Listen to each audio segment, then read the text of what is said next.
주제 바꾸도록 할게요. 오늘 2020년 마지막 날인 만큼 특별한 시간을 좀 마련했습니다. 문재인 정부 4년을 평가하고 또 더 나은 새해를 좀 기약을 해보려고 하는데, 그렇다면 문재인 정부 4년 동안 국민 여러분께서는 어떤 정책들을 잘못했다고 생각하는지 이 부분부터 좀 살펴보도록 하겠습니다. 잘못한 정책 1위는 집값 안정화 등 부동산 정책이라고 생각하시는 분이 44.4%로 가장 많았습니다. 이어서 적폐 청산 및 정치개혁 19%, 재벌개혁과 경제민주화 6.5%, 일자리 마련 이렇게 잘못했다라는 응답이 4.7%로 뒤를 이었는데요. 미디어 리서치에서 조사를 했습니다. 어제 시행을 했고 표본 오차는 95% 신뢰 수준의 플러스 마이너스 4.3%포인트입니다. 무엇보다 민심이 가장 안 좋은 대목은 역시 부동산 문제였습니다. 심각한 사회 문제다 이렇게 계속해서 얘기가 나오고 있는데, 그렇다면 교수님, 문재인 정부는 이 부분에 있어서 얼마나 책임이 있는 겁니까? 저는 전적으로 책임이 있다고 봅니다. 전 문재인 정부가 잘 됐으면 하는 바람을 상당히 가지고 있는 사람인데, 부동산 정책에 대해서는 쓴소리를 안 할 수가 없어요. 2006년 참여정부의 부동산 폭등, 이거를 떠올리게 만들었습니다. 사실 이런 부동산 정책을 되풀이지 않겠다라고 칼을 갈아왔던 게 민주당이고 문재인 대통령이었어요. 그런데 결과적으로 서민들에게 또 그리고 전국적으로 아파트 값을 들썩이게 만들었기 때문에 이건 결과적으로는 부동산 정책 대실패다 이렇게 평가할 수밖에 없어요. 물론 항변을 할 수 있을 것 같습니다.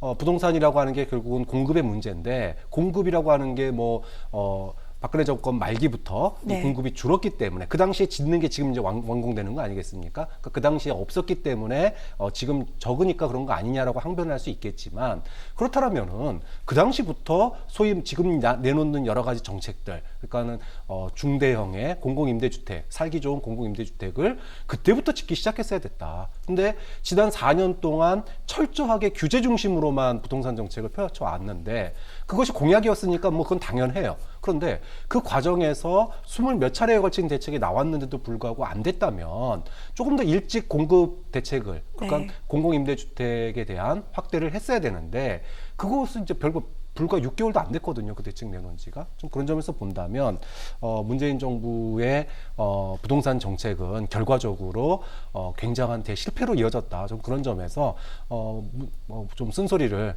들어도 마땅한 그런 대목이 아닌가 싶습니다. 그렇군요. 그래서 44%의 국민들이 이것은 아주 잘못된 정책이다라고 지적을 하는 대목이기도 합니다. 그래서겠죠. 문재인 대통령 여러 우려에도 불구하고 주택 공급 전문가로 그렇게 불리고 있는 변창흠 국토부 장관을 기용을 했습니다. 변창흠 신임 장관은 내년 설 전에는 주택 공급 방안 밝히겠다라고 얘기를 했는데, 평론가님, 기대해도 될까요? 어떻습니까? 일단 정확한 답변이요. 기대 반 걱정 반입니다. 그렇게밖에 얘기할 수 없는 것 같고, 앞서 여론조사에서 집값 상승과 부동산 정책의 44%가 국민들이 비판을 한다고 하면은 대통령 임기 4년째 이런 여론조사도 많지가 않습니다. 어느 하나의 국민의 절반 정도가 쏠릴 정도라고 얘기하면 완전한 실패예요. 완전한 실패. 이거는 수요 공급의 문제가 아니라 정책에 의한 인재였고요. 더 나아가서 국민을 향한 범죄 수준이었습니다. 국민들은 그걸 알고 있는 거거든요. 다만 지금 야당에서 그 대화를 내놓지 못하다 보니까 야당이 그 문재인 정부의 반사 효과를 가져가지 못하고 있는 것인데, 부동산 정책 관련해서는 완전한 실패인데, 자, 그러면 이번 기회에 이제 변창흠 LH공사 사장 했던 사람을 모시지 않았습니까? 제가 이 사람이 어떤 사람인가를 주변을 많이 알아보니까 전문가적인 능력은 상당히 있다고 그래요. 전문가적인 능력은. 그런데 또 한편으로는 문재인 정부의 주택시장, 부동산 시장 실패에 LH공사 사장을 했다고 하면은 같은 책임자지 않습니까? 그러네요. 같은 책임자죠. 똑같은 책임자고. 김현미 전 장관과 얼마만큼 차이가 있을지 모르겠으나 상당한 책임자고, 또 결국은 그 사람을 갖다 보면은 아랫돌 빼서 위에 받치는 이런 방식이 되지 않겠느냐는 사람이 많은데, 다만 그런 걱정 반이고요. 기대 반이라고 하는 거는 뭐냐면, 이제는 문재인 정부 임기 마지막입니다. 마지막 승부수입니다. 그리고 국민도 44% 절반 정도가 부동산 정책을 문재인 정부 실정의 가장 큰 내용으로 본다고 하면은, 이제 문재인 대통령이 앞으로 선거도 해야 되고 정권도 재창출해야 되지 않습니까? 부동산의 모든 걸 그려야 돼요. 시간도 없습니다, 이제는. 그러면은 요 타이밍에 마침 변창흠 후보자를 택했다고 얘기하면은 이제는 승부수를 던졌다라는 측면에서 저는 기대되는 측면이다. 왜? 더 물러날 데가 없습니다. 5년을 통째로 다 던질 수는 없기 때문에 그런 측면에서는 상당히 고강도의 네. 정책이 구체적으로 나올 가능성이 높기 때문에 그 대목은 반 정도 기대를 한다. 그래서 질문하신 내용에 반은 걱정, 반은 기대 이렇게 답변하겠습니다. 알겠습니다. 저희가 매도 먼저 맞는 게 낫다고 잘못된 정책을 소개해드렸는데 이번에는 그렇다면 국민 여러분께서는 문재인 정부 4년 잘한 정책은 무엇이라고 생각을 하시는지도 보도록 하겠습니다.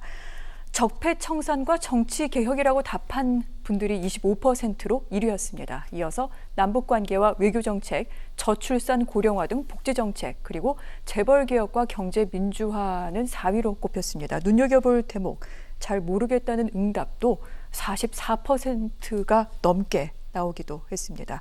역시 동일한 여론조사인데 한번 두 분께 좀 여쭤보도록 하겠습니다. 아까 그 잘못한 정책 가운데 2위가 적폐청산과 정치개혁이었고요. 이번에 또 잘한 정책은 1위로 꼽히기도 했습니다. 적폐청산은 사실 문재인 정부의 상징과도 같은데 민심은 엇갈리는 것 같습니다. 야, 저는 이거 보면서 좀 무서운 게요. 민심은 잘 모르겠다. 이것도 대통령 임기 5년 중에서 4년 차에 대통령이 제안하는 게 뭡니까? 이게 잘 모르겠는데요. 답변한 사람이 무려 이것도 44%네요. 네. 이렇게 많이 나온 게 한 번도 없었습니다. 이거는 정말로 문재인 정부가 정말로 고민에 반성에 수없이 해도 이런 한 말이 없는 대목이 잘 모르겠다가 44%예요. 거기다가 또 나머지는 보니까 뭐 10%, 20% 정도 되고 적폐청산, 정치개혁이 25%쯤 나오는데 네. 적폐청산 구체적으로 뭘 했는지 물어보면 또 잘 모르겠다가 말할 거예요. 적폐청산 뭘 잘했는지 잘 모르겠는데요. 자, 그 얘기는 뭐냐면은 문재인 정부가 그동안 집중적으로 하려고 했던 정책들이 대부분 다 실패를 했어요. 초창기에는 남북 문제, 북핵 문제 완전히 실패해버렸죠. 부동산 실패해버렸죠. 그나마 저는 성과 중에 하나는 저는 공수처 설치라고 봐요. 네. 근데 그것도 추미애 윤석열 싸움에 이제는 진절머리가 나버린다고요. 그것도 잘 모르겠다는 거예요. 누가 맞는지 지금 시점에서 검찰 개혁이 잘한 건 맞나? 공수처이 잘한 거야? 라고 하는 사람들이 많다는 얘기예요. 그 오랫동안의 싸움 속에서 국민들은 검찰 개혁의 꽃이라고 하는 1단계 검찰 개혁의 꽃이라고 하는 공수처 설치마저도 높게 평가를 안 할 정도라고 얘기하면은 지금 문재인 정부가 취임 이후에 가장 낮은 국정 운영 지지율을 보이고 있는 그 이유를 그대로 보여주고 있는 대목이고 만약에 저한테 물었다고 얘기하면은 저도 잘 모르겠다고 그랬어요. 그렇군요. 4년 동안 뭘 했는지 정말 잘한 게 뭔지. 그러나 최근에 저는 여기 공수처는 없는데 공수처가 있다고 얘기하면 공수처 설치는 잘했다. 아주 잘했다. 그 빼면 나머지는 뭘 잘했는지 잘 모르겠다. 네. 저도 국민들과 같은 생각이에요.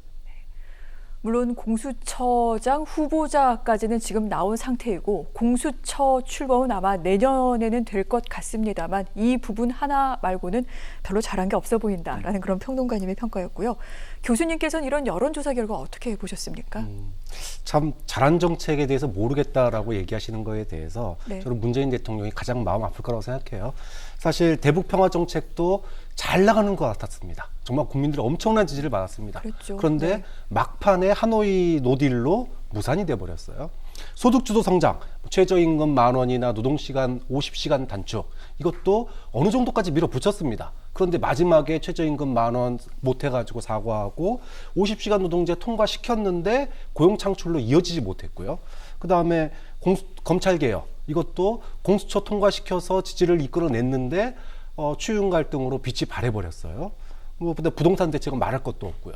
그 다음에 K방역 정말 전 세계적으로 극찬을 받나 싶었는데 겨울 고비를 지금 못 넘기고 특히나 이제 백신 논란에서 또 한 번 거꾸로지고 있습니다. 자, 이 모든 것들이 네. 하겠다라고 하는 문재인 대통령의 공약이나 약속은 다 했습니다. 그런데 왜 결과적으로 되지 못했느냐? 결국은 이런 모든 개혁 정책들이 국민과 함께 공감대를 만들어가는 과정이 필요했어야 되는데 국민과 함께 공감대를 이끌어 간 거마저도 사실 K방역 같은 경우는 공감대를 이뤘어요. 네. 이 부분에서도 마무리를 잘 못 졌고 나머지 정책들 같은 경우에 그 공감대를 채 이루지 못한 채로 혼자 달려가는 뭐 그런 측면들이 있지 않았느냐. 결국은 모든 개혁 정책들이 디테일에서 실패했다. 그 디테일이라고 한다라는 네. 것은 결국은 법 통과시킨다고 개혁이 이루어지는 건 아니다. 결국은 국민의 공감대를 가지고 꾸준하게 밀어붙이고 섬세하게 네. 그 개혁의 내용들을 봐야 되는데 뭐 지금까지 얘기했던 소득주도 성장이나 공정경제 뭐 모든 것들이 명목도 좋고 밀어붙이는 동력도 괜찮았는데 힘까지 있었는데 결국은 국민의 공감대를 계속 이끌지 못함으로써 디테일에서 결국은 실패를 하지 않았느냐. 좀 그런 점에서 본다면 국민들의 목소리에 네. 정말 겸허하게 조금 더 귀를 기울였어야 되지 않느냐. 이런 아쉬움이 남는 대목인 것 같습니다. 그렇군요. 방금 K 방역 얘기도 하셨는데 오늘 살펴보고 있는 여론조사 코로나19 대응에 대한 평가도 있습니다. 짧게 좀 보도록 할게요. 잘했다, 신뢰한다라는 평가는 합쳐서 54%, 신뢰하지 못하겠다라는 응답도 44%가 나왔습니다. 초반에는 우리의 K 방역에 대한 평가가 높았는데 지금은 여러 가지 또 엇갈리는 그런 모양새이기도 한 것 같습니다. 평론가님 어떻게 보십니까? K 방역 코로나 문제에는 우리 정말 잘했죠. 잘한 건 잘했다고 얘기해야 됩니다. 정말 잘했습니다. 더 잘한 것은 우리 국민들입니다. 외국에서 마스크 안 쓰고 길거리에 나와서 행패 부리고 자기들끼리 싸우고 네. 또 미국에는 그 코로나 죽은 시신들이 그 널브러져 있는 모습을 볼 때 우리가 볼 때 저게 미국인가 싶은 생각이 들 정도. 유럽은 말할 것도 없고요. 유럽은 뭐 죽는 사람이 뭐 1000명이 2000명이니까 말할 것도 없고. 이거 일본만 보세요. 일본은 역시 일본답다는 생각이 드는 거. 우리 대한민국은 국민들뿐만 아니라 정부도 정말로 유능한 저는 자랑스러운 나라라는 생각을 K 방역을 통해서 알 수 있습니다. 다만 최근에 좀 실정하고 있는 것은 상당히 아픈 대목이에요. 정부가 나름대로 그 이전에도 이런저런 그 쿠폰을 발행하면서 소비를 진전시키고 있는 것은 너무 성급한 것 같고요. 또 K 방역에 도취되다 보니까 이후에 이 백신 문제와 관련해서는 우리는 한 발 늦어버렸습니다. 또 우리가 개발하는 것도 물론 우리한테 개발 능력이 있는지는 모르겠습니다만 우리는 기초의학은 상당히 약합니다.